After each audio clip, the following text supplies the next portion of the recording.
34ª semana del tiempo ordinario. Comenzamos con otro nuevo libro que tiene un estilo, como llamamos, apocalíptico, pero un personaje central que es Daniel. Describe la época del asedio que se dio aproximadamente en el año 600 a.C. en Jerusalén por el rey Nabucodonosor, rey de Babilonia. Se quedó con todas las cosas del templo y sobre todo las riquezas y los tesoros que tenían, pero además de haberse quedado con las cosas y las riquezas de la ciudad y sobre todo del templo, también pidió que selecciones israelitas de sangre real, de la nobleza, jóvenes sanos, bien formados, con sabiduría e inteligentes para servir en su palacio. Miremos también la sabiduría de los otros pueblos, ¿no? No se contentan con quedarse con cosas materiales.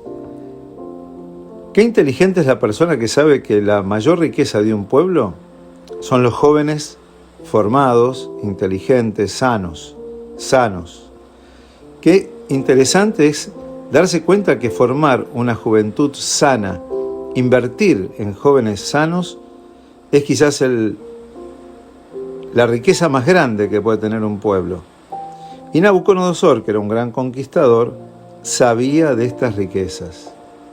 Yo me preguntaría cómo nosotros invertimos en los jóvenes, con qué cultura, con qué sabiduría formamos a los jóvenes de hoy para que sean realmente influyentes, para que, como este rey que selecciona a las personas más inteligentes, más sabias,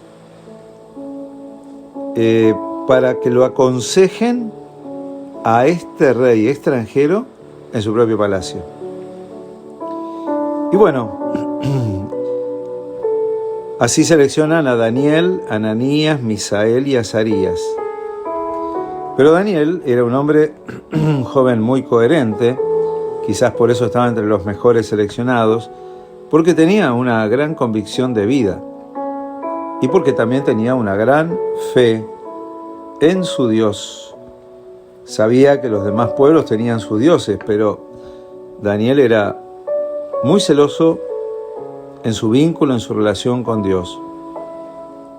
Y como el palacio real comían comidas sin seleccionar, como las que comía el pueblo judío, que no comía animales impuros, etc., él le hace una propuesta al que los cuidaba. Le dice que por 10 días ellos iban a comer solamente legumbres y agua, dejando de lado todos los manjares que le traían del palacio. Después de pasado el tiempo, el aspecto de ellos era mucho más saludable que los que comían en la mesa real. Estaban más fortalecidos, más jóvenes que aquellos que comían en la mesa real. Dios les concedió a estos 4 un conocimiento profundo de los libros de la sabiduría. Incluso Daniel tenía la gracia de poder interpretar sueños y visiones. Efectivamente, el rey los valoró mucho.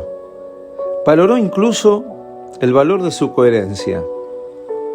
Otro tema muy importante también para nuestros días, ¿no? La coherencia, el no venderse. La persona coherente tiene más dignidad y más riqueza, es más valiosa que aquella que se acomoda al poder de turno. Aquí Daniel, sin ninguna violencia, simplemente le dice que él va a poder servirlo, pero desde su propia sabiduría, desde su propia fe, desde los principios de su vida.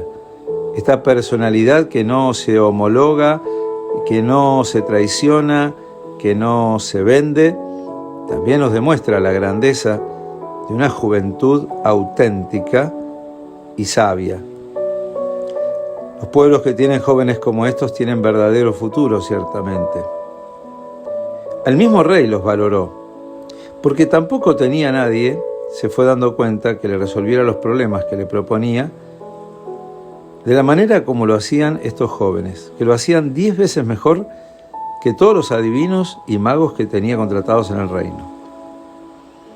Este libro entonces quiere mostrarnos el ejemplo de estos jóvenes para sostener la esperanza de un pueblo que se sentía avasallado, perdido, pero les muestra cuál es la fuente de la verdadera riqueza de su pueblo reflejada en estos jóvenes.